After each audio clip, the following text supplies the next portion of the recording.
guest of today's conversation is Bec Mylonas, a divine feminine activator, a spiritual teacher, a channel, and a keeper of powerful feminine frequencies. This conversation is truly multidimensional. It goes well beyond Bec's insights on the role of divine feminine and masculine in the transition to the new earth. It is not just wisdom exchanged verbally. It is in fact a powerful energetic activation of the divine feminine. The energy channeled by Bec has had an immediate effect on me. After recording this conversation, deep blocks to my feminine expression that sat in my field since childhood have come up to the surface to be released and cleared. So whether you're a man or a woman, I invite you to listen with an open heart as the divine feminine energies activate dormant potential deep in your field.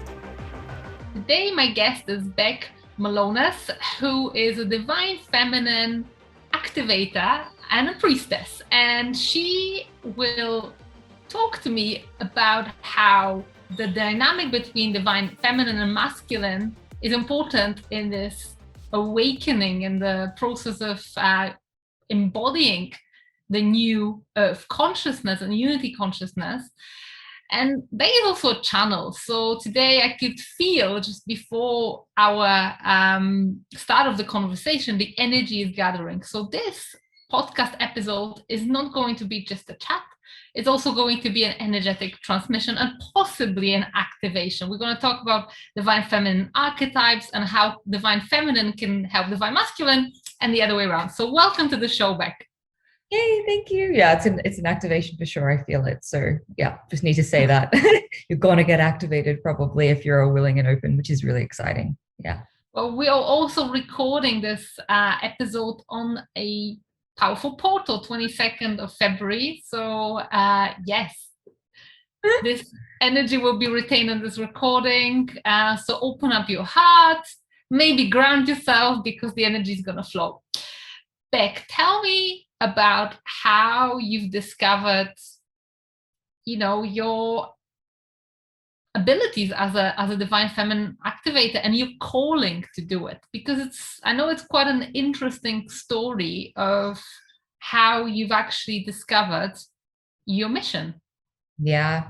So with everyone, people are like, how are you know that you're a priestess? That's crazy. And it's honestly, it's a crazy journey because it's everything that we are taught in society. It's the complete flip of that has been my life in the past few years. So it's been a lot of deconditioning of what I believed about literally everything. And this is a journey that we all go through with ascension. But for me, it began very early in my 20s. I was always like really obsessed. Actually, this is since childhood, really obsessed with finding my purpose. And a lot of starseeds and light workers have this. We're like, we need to find our purpose. It's like, I will not sleep until I find my purpose. And so for me, my whole 20s, pretty much, I'm 29. I turned 29 2 days ago, actually, was discovering what's not my purpose. So I went through a whole bunch of different things. I was a burlesque performer, an artist, a musician, a DJ, all these labels, right? A filmmaker, a writer, a bunch of things. And was like, okay, it's not that. And at the time was also going through this desire to change my life. So they were kind of running concurrently alongside each other, parallel, this desire to find my purpose, what I was here for.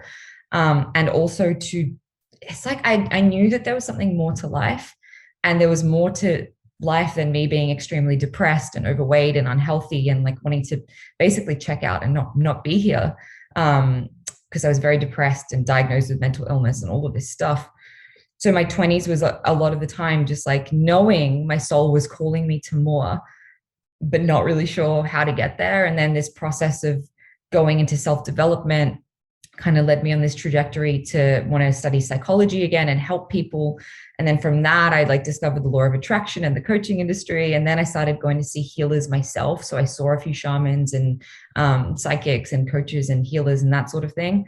And it was really my own healing journey that initiated me into my gifts. And I remember when I was working as a relationship coach, I used to have all these crazy things happen. And every psychic and healer and shaman, I would say, would be like, holy shit, you're like you're super intuitive and you're here to do this like energy healing and this work. And I would just like roll my eyes and I'd be like, I'm not at all intuitive. Like I'm not connected to my intuition. I feel like that's not true. And as a relationship coach, it started happening that these experiences started happening where I would just know these things about women I'd never met before. And I'd be able to pinpoint their blocks, and that sort of thing. And then the craziest stuff started happening. Like I channeled my passed away grandmother. I started feeling my guides more. I channeled a past, her husband had passed, my client at the time, and he came in this beautiful like ceremony that we did together. And then I was like, okay, maybe I'm psychic, maybe I have these gifts. And then from that, it was a year of like really forcing and pushing and really in the masculine with my business, my coaching business, trying to make it work. And I feel like the universe was blocking me at every turn, being like, this is not what you're here for. And I kept hearing, you're a healer, you're a healer, you're a healer, you're a shaman, you're a healer, you're a medicine woman, all this stuff. And I was like, no, I'm a coach. Until eventually I had to give up my business. Like it got pushed to that point where I had to surrender. And there was this day in 2019, and I remember it because that's when all of this really started, my deep initiation or remembering. I had to throw up my hands and I was like, if I'm this healer that everyone is saying that I am, God, universe, guides, whatever, show me. Like if I'm this healer, show me. I give up on my business. You tell me what to do because I'm done like fighting and pushing. And I did this activation through this beautiful school online called Rewilding with the dark goddess Kali. And Kali, working with Kali and doing this activation opened me up to this 5-month long initiation into all of my gifts, all of my past lives, this thing where I went to bed like feeling like I was a normal human, and 5 months later I woke up this oracle with all these abilities to do these activations and gifts. And just months of like, what is this? Like, I don't understand what this is. Like, what do I do? And my human was trying to figure it out for so long. And the more I kind of did it, the more it just dropped in and I understood. And all of my gifts kind of came online in a very short period of time from going to the depths, going into these past lives where I'd done this before many, many times. So this is essentially now the work that I take others through. I take them into the depths, a lot of the time with the dark goddess, into the underworld, into their past lives, where we're all as light workers holding on to a lot of stuff from past lives around traumas that we've been through, which are preventing us from connecting to those gifts now. And it's like when you go into that life and clear the trauma or the witch wound or whatever when you want to call it, you're also reclaiming those gifts and bringing that version of you into this here now moment. I mean, it's all kind of happening now anyway, because time is non-linear and simultaneously all your incarnations are simultaneous. But it's like those gifts come online in this lifetime. I do this a lot. I went off the topic of how I got into this, but this is what I do now. So yeah. Well, our conversation is non-linear as well. And I'm so with you on it that in order to ascend, you have to descend. In fact, we are just about to take a beautiful group of souls on like a 3-month healing journey. And the first month we called it a descent because we will be going through all these blocks and traumas, and I see a lot of star seeds pursuing just the gifts, just the upper chakra kind of superpowers, etc. But in my experience, and so it seems in yours, the biggest shifts occur when you actually heal. And when we mean heal, don't even mean physical healing. We mean healing of all the traumas of past lives, of all these things that are stored in our energy field. So it's really beautiful that you touch on it. And another beautiful thing is that you are the youngest guest on our podcast. And this is so amazing because, sometimes we feel like it takes years to develop. However, my experience is that younger and younger people are awakening, and also the awakening is happening very fast. And for me, my acceleration from when I've actually said yes to okay, I want to do it, it was also like super, super fast. And I find that a lot in a lot of younger people, whereas at the same time, I'm aware that many of the indigos and older generation of star seeds and earth seeds have been paving way for us for a few decades. So here's my tribute to all of you who have been gifted, maybe in even 70s and 80s and 90s, where this was definitely not mainstream, and it was very, very much against society. We actually have space to be like, yes, I'm a starseed, I'm an oracle, I'm a priestess, and it's, whereas, probably the older generations will be shut down. So this in itself is a testimony that we are moving and shifting through timelines on a global level, which is amazing. Thank you so much for sharing this story, because it's incredible that you can shift into your soul purpose before your 30th birthday, because for a lot of us it took a lot longer. So that's awesome. So you've discovered all these gifts, but how did you discover calling for actually divine feminine activations? There's many things you can do when you are psychic and a healer, but why serving the females? And especially since you've touched on being very much in your masculine energy before, so tell us about that. Absolutely. So a lot of my, actually, to be completely honest with everyone, my healing journey actually started because of my love life. So love has always been my driver for my healing. And it stems back to, obviously with everyone, it stems back to childhood trauma and the attachment bonding or forming that you have from childhood. And for me, my relationship with my mom, I suffered a lot of trauma in my childhood. I love the shit out of my mom. She's amazing. But she's always been my biggest catalyst for growth. And I began this journey to clear away and work on why I was attracting these relationships in my life with men, particularly. In my early 20s, I was a completely different human to what I am now. I've evolved a lot, thank God. Which is funny because I'm 29 and, you're like, you're the youngest person here, but I feel really old mentally in how I see and perceive the world and the stuff that I work through. I have conversations sometimes with 60-year-olds and I feel like they're so unaware of some of this stuff that I've worked through, which is, it's really interesting. It's an interesting experience for me because it's like, wow, you've had 30 years more grooving this pattern in. How difficult would that be to take that apart, right? So I'm very, very lucky that, 20, I was like, okay, something's going on. Sorry, it was more like 25. I was like, I want to call in a soulmate. And I'm tired of attracting these emotionally unavailable man children who just want to use me. And this has been like 10, 15, 20 people in a row. And there's got to be something that I'm doing, right? I'm attracting this. And this is when I started getting into my healing journey. So I started learning about the law of attraction and all that stuff. And I was like, right, this is a mirror to something that's going on with me. And I'm going to look at what that is. So I started looking at where am I susceptible to this? Where am I attracting this? And I started to look at where I was actually operating in this super masculine energy. And it wasn't even divine masculine energy, it was wounded masculine energy. So due to my trauma, I was over controlling. I would work extremely hard to the point of burnout. Like I had this super slave code of like work, which many women do, particularly many women entrepreneurs, which I really want to talk to in a bit because it's really important. I feel like that's part of the message. Is that we're taught this hustle or die mentality. And I was really, that was me. I would push, I would force, I wasn't receptive. I wouldn't allow men to take the lead. I was very much wearing the pants in every relationship.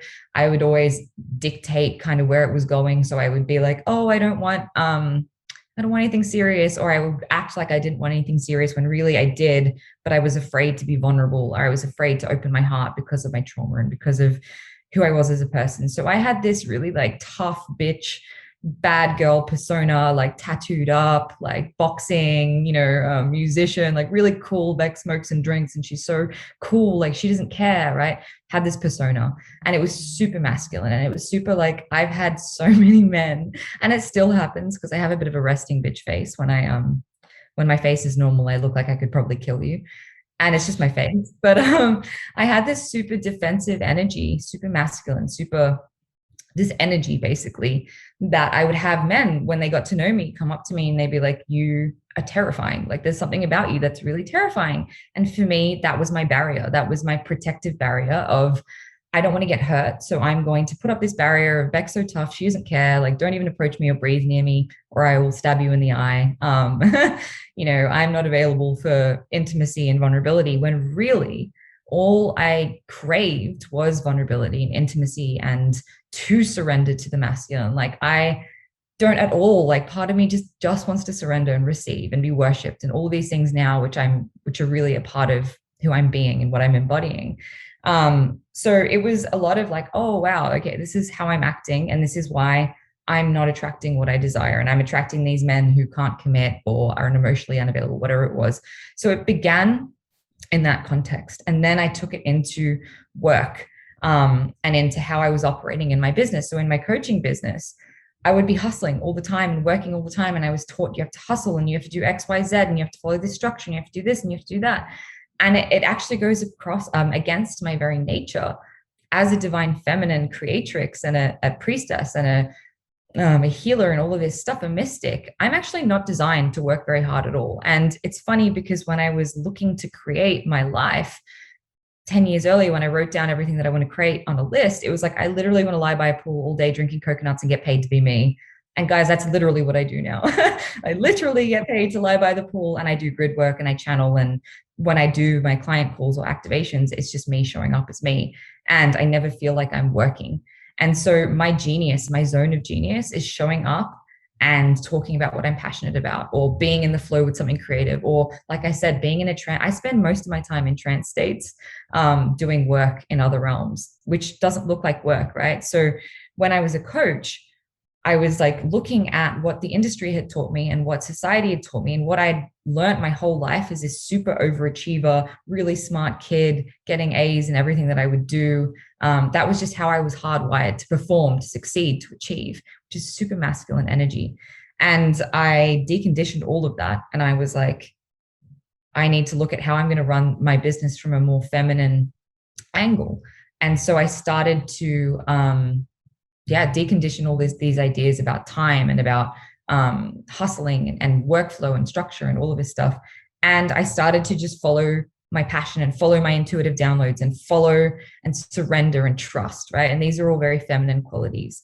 I want to go back because I missed something really important when you said deconditioning the masculine and like how I worked through that. It was through working with these feminine archetypes. So with the dark goddess particularly, as women, and actually as men as well, we're taught to not feel our emotions. We're taught that our emotions are too much, that our chaos is too much, that who we are is too much.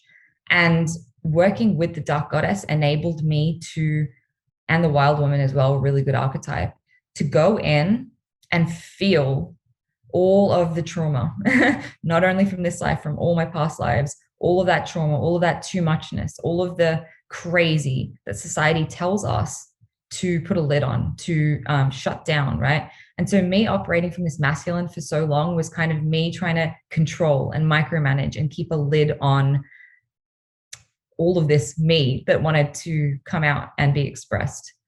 Does that answer the question a little bit?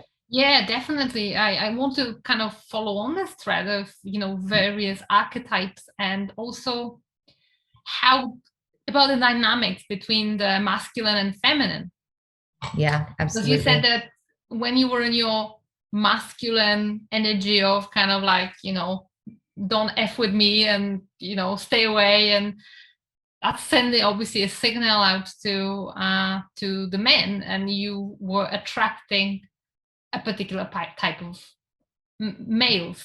So my question is, obviously working with a lot of women and previously working as a relationship coach, have you noticed certain patterns that certain feminine archetype attracts certain masculine archetype, or vice versa? How does that dynamic play? Yeah, I just need to take a breath and just feel into. Sorry, there's a lot of energy moving through me, so I'm like, let's bring it in. It's not only that I was operating from a wounded masculine, but there was also really wounded feminine traits within me as well. So I want to speak to that as well. It's like desiring validation, needing like manipulation, overly emotional to the point where it's chaotic, but not in like this is my, like throwing tantrums is what I want to say, right? Not like I'm expressing this emotion because it's true to me. It's like I'm expressing this emotion with a motive to get something. So a lot of women that I know are either operating from a wounded masculine, so that's micromanage, pushing, forcing, controlling, right? Or they're operating from a wounded feminine, which is craving validation, it's manipulating, it's an emotional form manipulation. It's not being emotional as an authentic expression, and they're very closed off. So the divine masculine or the wounded masculine is only going to rise as much as the feminine opens and allows. And I'm going to say that again because there's an activation in that, and it's really important for people to hear. The masculine is only going to rise as much as the feminine opens and allows. And so for me, and for a lot of women early on this journey, even something as simple as allowing a man to take her coat for her, or allowing a man to get a check for dinner, or allowing a man to lead the way and take charge and be like, this is where we're going and I'm going to get the shit done and do the thing, right? That was super uncomfortable for me to do. And it's super uncomfortable for any woman who is super not embodied in divine feminine, because we're so used to having to pick up the slack for these wounded men, right? Or we've seen men who are not fully embodied in their divine masculine that we've encountered, where their leadership or their direction has been, it's been a power grab, and it's been coming from a place that's not embodied in love, right? So it's been coming from them wanting to manipulate us or use us for something or take something from us or get more power or greed or whatever it is, right? So what we've seen is that when a man is leading, it's toxic, because most of the government and everything, the systems that already exist are coming from a wounded masculine archetype of raping and pillaging. Oh, this is going to get, I can feel this going somewhere that might be a bit triggering. So there's a trigger warning. We don't trust the masculine. And this is ancestral. This goes really, really deeply into what has been done to the indigenous cultures of humanity and what has been done to the feminine.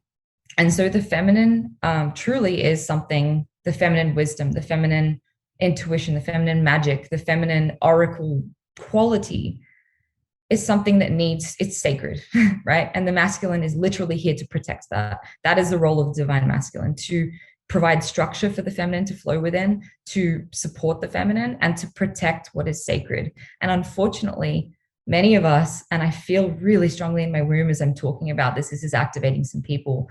I feel like I'm going to throw up, actually. It's like many of us do not trust and cannot trust the masculine because of the trauma that is in our DNA, of how we've suffered at the hands of the masculine. And again, I don't want to like bring down men everywhere, because we've all been the masculine, we've all been everything. So all of us, I've been someone who's raped and abused and pillaged villages, and I've burnt down villages for fun, and I've done things as well, right? We've all done this. So this is not, hey, men everywhere, how dare you, right? This is like collectively, this is something that we need to heal, because yeah, the feminine is really struggling to trust the masculine because of this. So it's like we are struggling to surrender and receive and trust that we're going to be supported, because historically it hasn't gone so good for us. So it's taking a break to reassess where I was going with that. This is why a lot of females find it really difficult. And we have a lot of deeply embedded sexual trauma as well, which we store in our womb space, which prevents us from opening and which prevents us from moving through all of that. So for me, and this is what kind of, this is the wave that feminine will go through. And then I'll talk about kind of how the masculine plays into that later, and how, you know, Ria, we talked earlier about, before we got on this, about how it seems like there's so many awakened females and the men are kind of lagging behind. So I'm going to talk to that in a second. So please remind me to come back to that, because it follows nicely on this thought. But it's like, we need to go in as a female, activating our divine feminine, and actually process all of that trauma and all of that rage and all of that anger and distrust for the masculine before we can actually open and allow and soften, and be vulnerable and be open and share our hearts, right? There's a huge deconditioning and, like you said, a descent that we must go through in order to get there. Most of us, I mean, there's a lot of us that have been doing the work. So again, it might be easier moving forward, because there are so many strong, amazing, powerful divine feminines doing this transmutation work for the collective. But for me, and for those who I take through this journey, and those who I know who've already gone through this journey, it's like, we have to embody the dark feminine. We have to embody the dark goddess, the rage, the anger, the like chaos, the grief, right? And so for the first 2 years of my journey, it was going to these super dark places.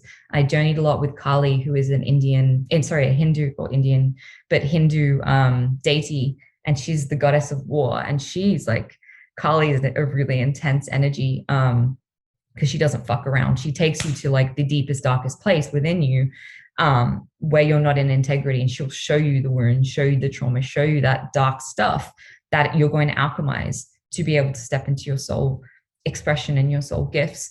But we get taken to these super dark places where we have to then process this trauma and this grief of all the things that have happened to us, not only in this lifetime, but in other lifetimes, in our ancestral line, in our DNA. And so this is the role. This is what the feminine has been doing for a long time. We've been going to these places. We've been doing the healing work. We've been facing our shadow. We've been using the dark goddess and using these dark archetypes to go into these places and go through this process of releasing all of this rage and releasing all of this trauma, and then reclaiming our gifts, right? And remembering what the feminine is here for.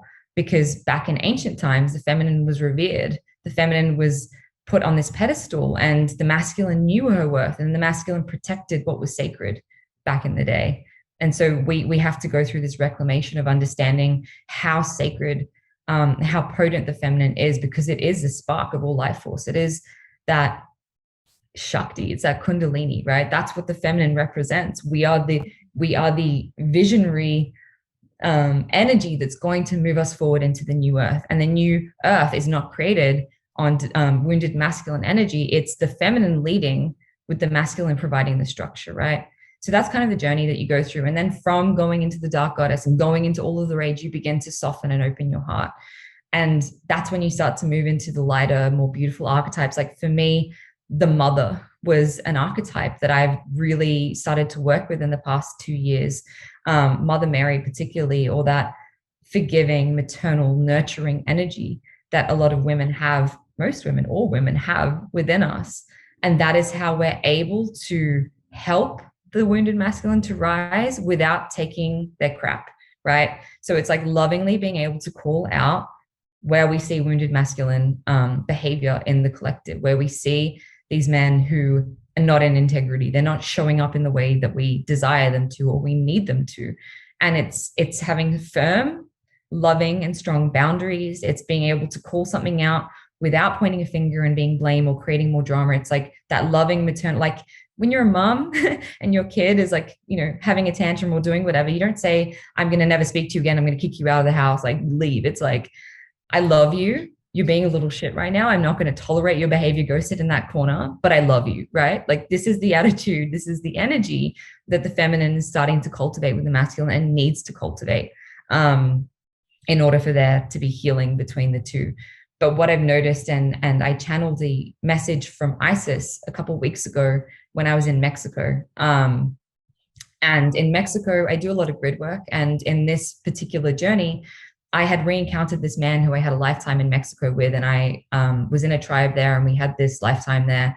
And I was there to do a lot of deep grid work and reprogramming and clearing of ancestral stuff there. And this man was holding me, and he was super embodied in his divine masculine, right?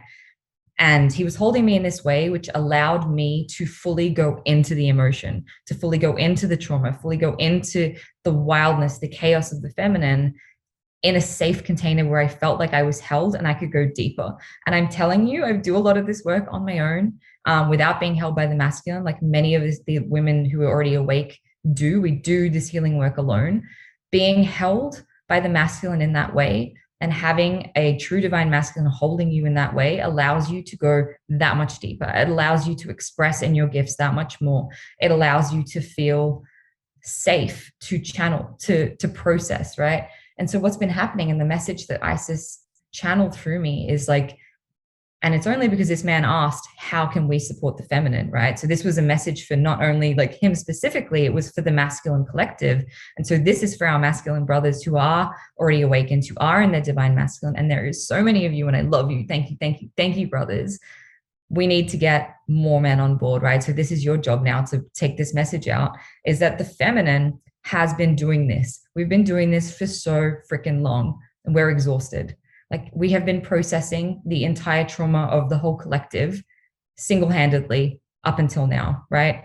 And it's like, when you look around at who is going to the self-development courses, who is doing the healing journeys, who is, you were saying, Rhea, on this podcast, there's only been a handful of men compared to the number of women that you've had on talking. It's like the women and have been leading and doing the healing work for far too long, because we are here to essentially lead the way into the new age. But it's time for the men to pick up slack, because, or the masculine, sorry, I don't want to like make that gender, because it's not gender specific, but divine masculine energy to rise, because we need we need them to be doing this with us. We need them to hold a safe container for us to do this work. Like, it's not just our job anymore. And there's this urgency and there's this need for the masculine to be able to rise and hold the feminine through this birthing of the new age, because it feels like it's been very one-sided, and it feels like we've been doing it alone. And it's like the message that I got through was just this exhaustion from these beautiful divine feminine and the divine feminine collective, this exhaustion of, I can't hold this trauma on my own anymore. I can't do this on my own anymore. I need help. Like, collectively, we are only going to reach this beautiful new age in this fifth dimension if we all do this together. Like, it's time. Can't keep saying that enough.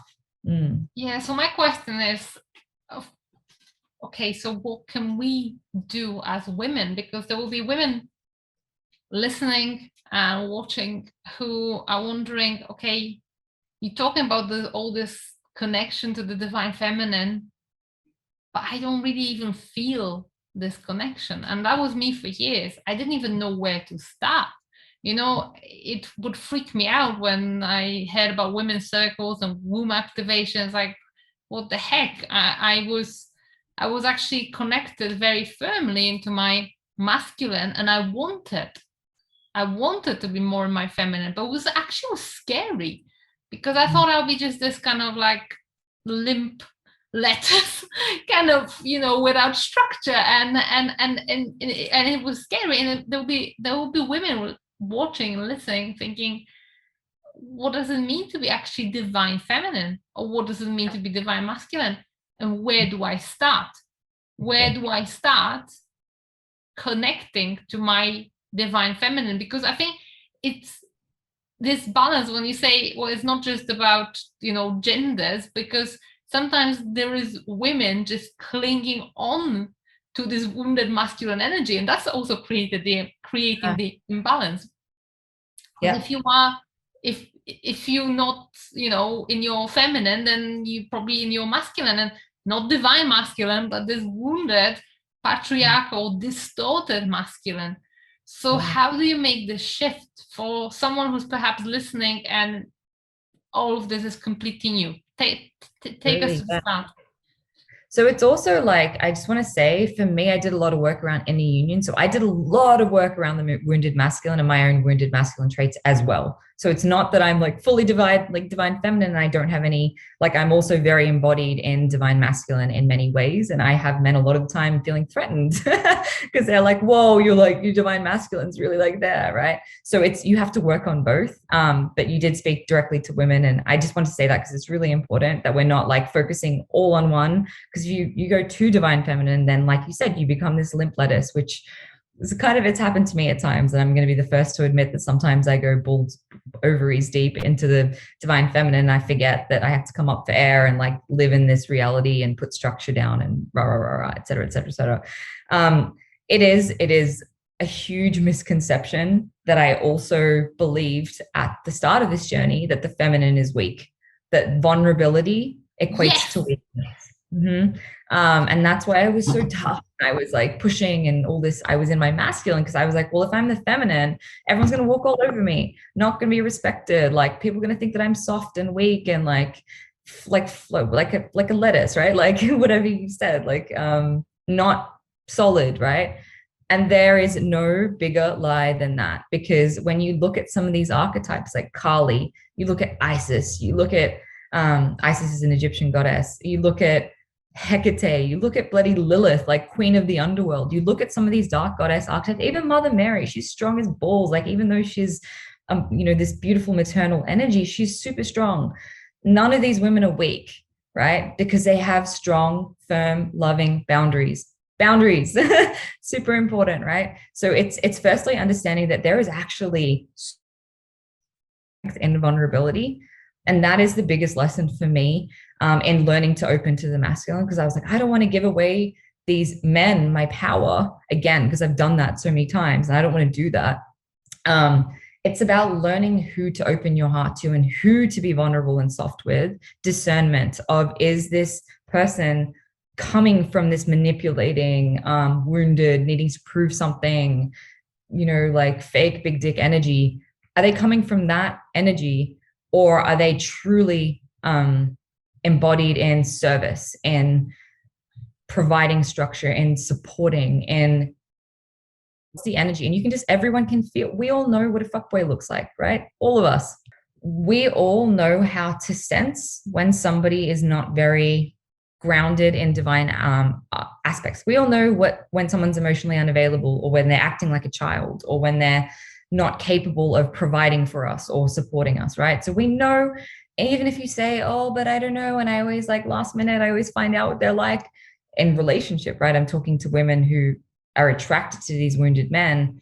You know it because they're not answering your texts. They're not doing, they're not showing up for you. They're not supporting you, right? So you feel it in your body when someone is in that way, and you don't feel safe to open up. So that's the first, like, if you don't feel safe to open up to someone, they're probably not safe to open up to, granted that you've done the work. So the first thing, actually, I kind of backtracked, but the first thing would be doing the work to connect to yourself and self-love. And so opening your heart. So any work where you're opening your heart, you're connecting to your intuition. You are taking down the walls that have held you in separation. This is like the biggest job of the feminine, is the deconditioning around, for instance, the sister wound. So what has you competing with your sisters, comparing yourself to your sisters, looking at your body and judging your body compared to your sisters? So self-love is like, that was the main part of my journey to being able to embody this divine feminine stuff, was the self-love piece of really getting to know myself, getting to know my body, getting to love my body, getting to look at where my heart is closed off, where I am putting up walls and acting tough to not let people in. Like, where is that coming from, right? So looking at, what has you susceptible to, and I say that, it's so funny, I sound like Gabby when I say that, Gabby, my mentor.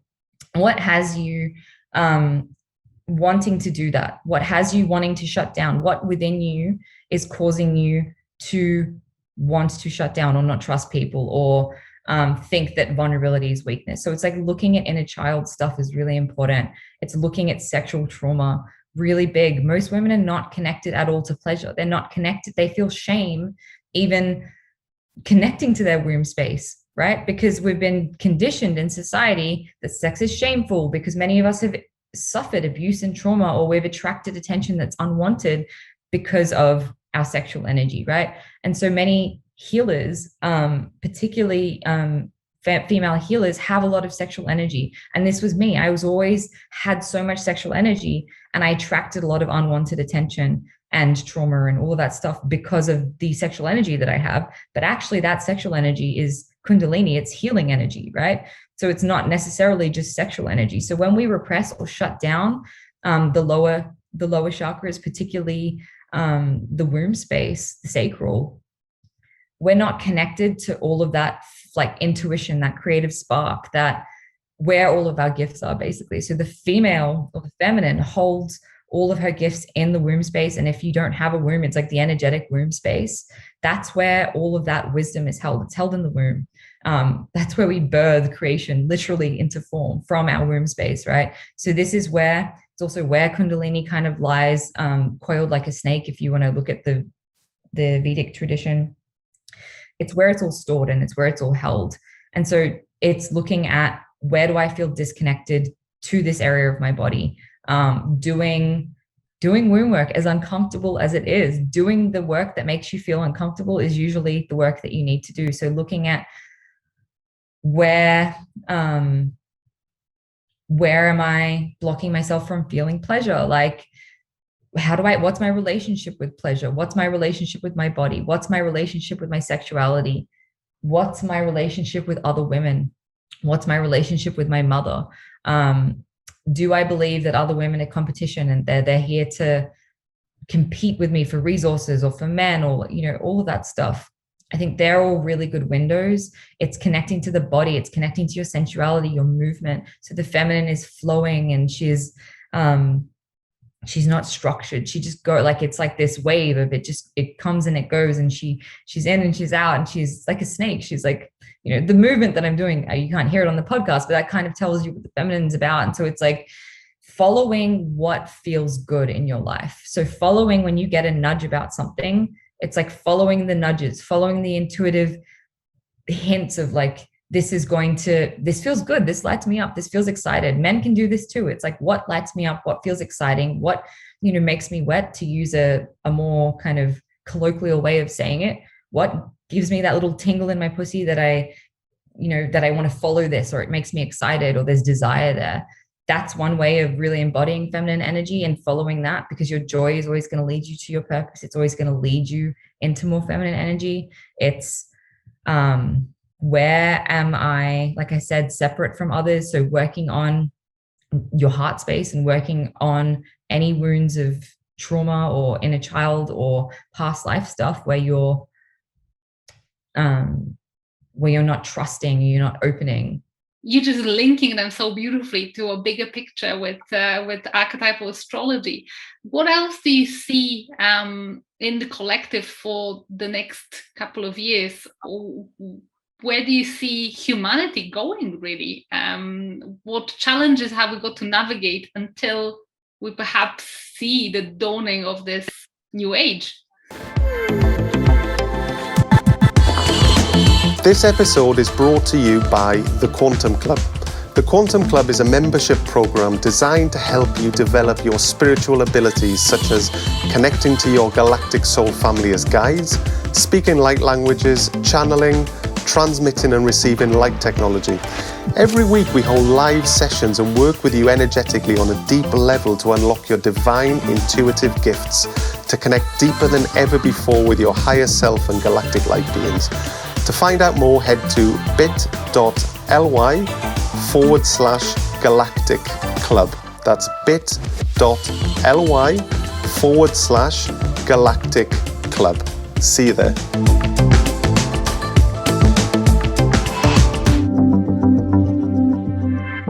It's sometimes difficult because when you walk this journey, it's also a very intuitive journey. It's almost like when you're doing energetic work, you forget what you have done yourself, because it's just something that once it's done, it's done. And it's not like mindset work when you need to keep repeating. The energy work, you can shift, like very stuff can shift very, very quickly. But yeah, those little practical things like connecting to your heart space, connecting to what feels nice. And that's another thing, is feeling your emotion. How that was like the biggest one. Oh my God, how did I sorry, feeling your emotion. That's number one, guys. Forget the other stuff is great. Feeling your emotion, allowing yourself to feel your emotion. We are taught that our emotion is too much. We're taught that our emotion, as a child, we're taught like, don't cry, don't make a scene, don't cause a thing. The feminine is raw emotion. It's chaotic emotion. It's like going and expressing that grief, expressing that rage, expressing that passion, whatever it is. The feminine is emotional. Like it's not stopping. Like I didn't feel safe to cry in public. Like that's how in my masculine was, that I would not even be seen crying in public. Like I was ashamed. I was embarrassed to cry. Guys, I cry every single day, sometimes too much. Like I'm crying in public. I'm crying like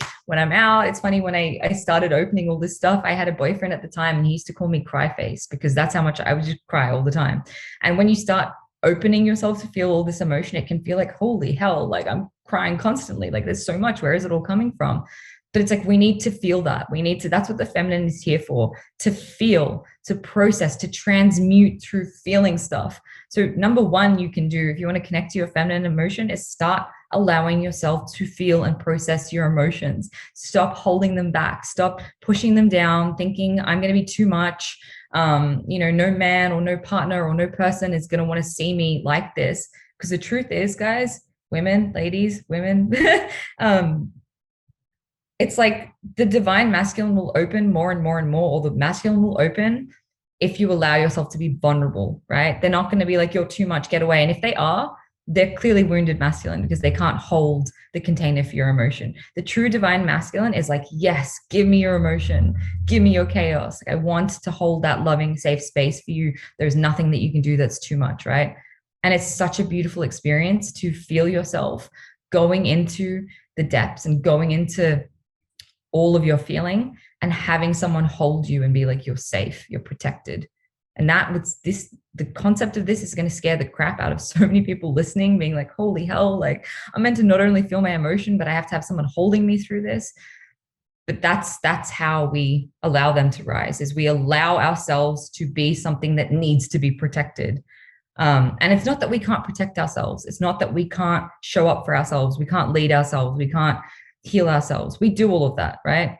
That's what it is to be initiated into the divine feminine. It's learning that I am this powerful force and I have these strong boundaries and I can protect myself and I am a warrior and I am this wild woman. And if someone tries to F with me, like, it's that Carly energy of don't F with me. Like, I've got this, right? And I have that and I'm super grounded in that, but I'm also super grounded in and open to allowing someone else to protect me, to provide for me and to support me. Because if you're in all of that and you're constantly protecting and providing and supporting and fighting battles, right?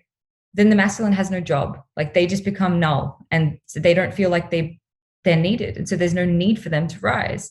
Like, if we continue to do everything and be all of it all the time, and we're not softening and opening and creating that space to be held, it's the masculine won't rise because there's no, like, the energy needs to balance itself out, right? And so we've risen to this point. Now it's time for us to start really opening and allowing, so there is space for them to rise. Beautiful.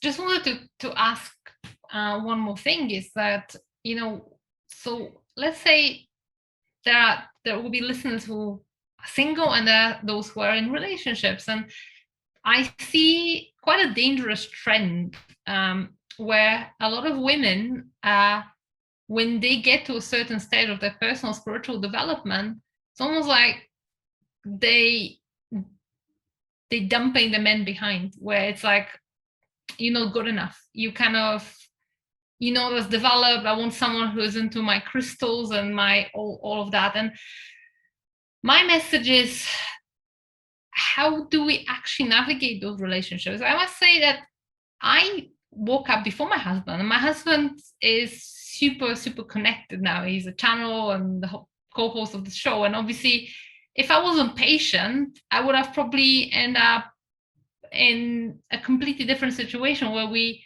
now holding one another in it. But if you are in a relationship, or perhaps the client comes to you who is in a relationship, and the partner isn't as awakened, or perhaps they're scared that if I start expressing all these emotions, it will overwhelm them, or what kind of advice would you have to people like that? Yeah, absolutely. And it's funny because I did that as well. I went celibate for like the longest time. And I was like, none of you, you're all like, can't hold me. I'm too much for all of you. And that's a belief, right? Also, it's like, if you believe that no man is going to be able to hold you, or your partner is not going to be able to meet and rise you, like, you would be surprised, right? Even non-conscious or non-spiritual men that have been in my life, because like I said, a lot of my journey has been the love stuff and the trying to find my soulmate stuff. Found many of them, by the way.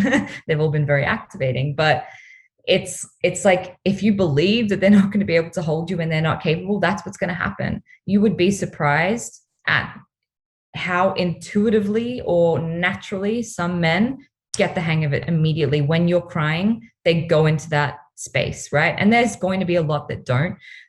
So I get that. I totally understand shutting off and being like, no. There will come a point where you do have to open up, because we are here to do this in divine union. We don't have to, but there's this compulsion within you to start opening up. And that happened for me. And it's not, it's a journey. So for me, the men that I was attracting into my life evolved as I was evolving. So initially I would attract soulmates who were open. They were open, but their heart was closed. but they were willing to listen, but they weren't willing to fully open, right? So they were willing to hold the space to a certain point, and I had to, it was like a test for me of like, how much more can I open? How much more can I express? How much more can I be vulnerable, right? And as I've progressed, they've become more and more and more, to the point that I now have, you know, the most recent soulmate that I called in was able to fully hold me in that, and ask for more. He'd be like, more, you can give me more, you can give me more. Like, you're not giving, you know, it's, I'm giving, and it's crazy to hear that. It's like, whoa. So it's discernment, firstly, of what can I process on my own? Because it's not that because you have a partner in your life, suddenly you have to do, you don't have to do the healing work on your own. You don't have to look at your stuff and hold yourself. I had to learn to hold myself incredibly well in my divine masculine before I was able to attract someone who was able to hold me externally. So if you're in a relationship, and you want them to rise, it's like, start embodying the divine, or working on your own divine masculine traits as well. Start learning how to hold yourself. Start learning how to show up for yourself in that way. Be that strength, that structure, that whatever it is, right? So do it for yourself first, and they are going to start to mirror. Like, it's like you attract what you are, right? So if you're embodying those divine masculine traits, they're going to naturally start to embody them as well.